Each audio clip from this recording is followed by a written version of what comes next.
புதுச்சேரியில் அமலுக்கு வந்துள்ள மின்கட்டண உயர்வை திரும்ப பெற கோரி அதிமுகவினர் மின்துறை தலைமை அலுவலகத்தை முற்றுகையிட்டனர்.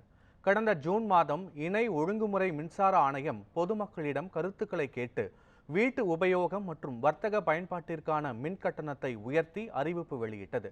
இந்த மின்கட்டண உயர்வுக்கு பல்வேறு அரசியல் கட்சியினர் மற்றும் பொதுமக்கள் எதிர்ப்பு தெரிவித்து வந்ததன் காரணமாக கடந்த 2 மாதங்களாக உயர்த்தப்பட்ட மின்கட்டணம் அமல்படுத்தப்படாமல் இருந்தது.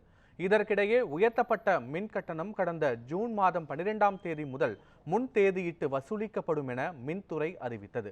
இந்நிலையில் மின்கட்டண உயர்வுக்கு எதிர்ப்பு தெரிவித்து சோனாம்பாளையம் பகுதியில் அதிமுக மாநில செயலாளர் அன்பழகன் தலைமையில் அக்கட்சியினர் மின்துறை தலைமை அலுவலகத்தை முற்றுகையிட்டு ஆர்ப்பாட்டத்தில் ஈடுபட்டனர்.